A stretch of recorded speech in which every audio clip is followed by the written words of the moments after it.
เราเชื่อวิดีโอเดียวกันลูกผมก็ลูก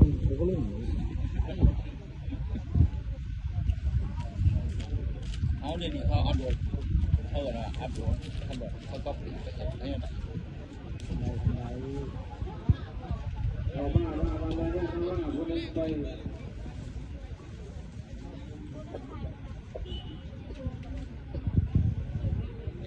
เอาอยู่ก็รถกันเลยว่าส่วนด้วยว่าบินจะแม่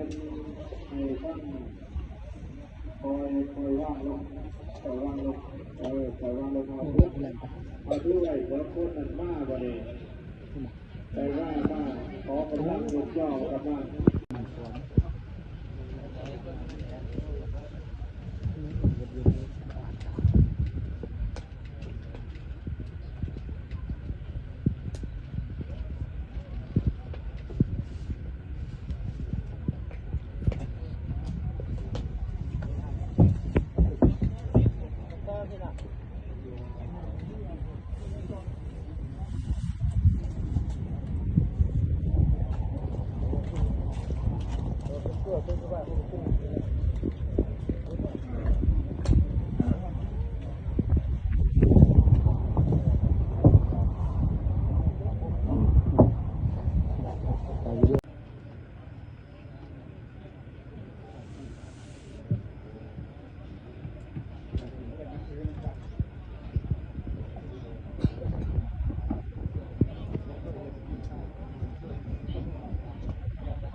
รอบน้ำมันเป็นต้น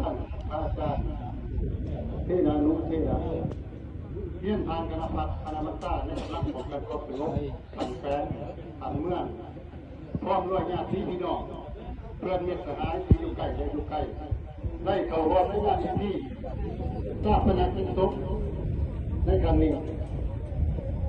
สหายพันโทสิพันธ์ไตรยราชเกิดเมื่อวันที่1 เดือน 7 ปี 1978ร่วมมาอยู่ในปีที่7 ปีเกิดที่บ้านนั่นล่ะเมื่อสารวัตรแสนสารวัตรสันสาธาต้นเผาเราลุงศาสนาพุทธกำเนิดและปกป้องชาวนาเรื่องของมหาศึกษาหาเรื่องแบ่งเบาแล้วก็ให้พวกผู้ศึกษาอะไรในการนี้ก็ให้กำลังใจของกับพวกของสุรินทร์อย่างกดขวางและก็ขอขอบขอบใจอย่างลึกซึ้งอีกตัวหนึ่งมันยังอยากดีพี่น้องของวัตถุการร่วมในโครงการจัดตั้งให้คือเรื่องของกำลังปกสเป็นกับให้การช่วยเหลือ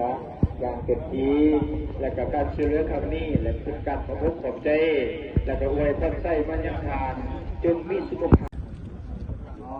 โมตัสสะภะคะวะโตอะระหะโตสัมมาสัมพุทธัสสะนะโมตัสสะภะคะวะโตอะระหะโตสัมมา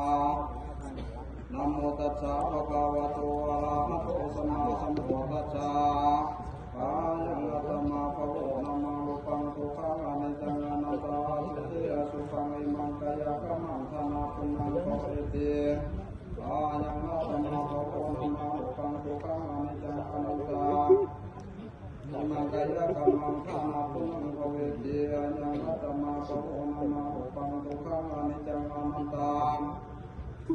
อิมังกายะกัมมังธนาปุณังภเวติอามิจจาวัตสังขาราอุปัฏฐวานุ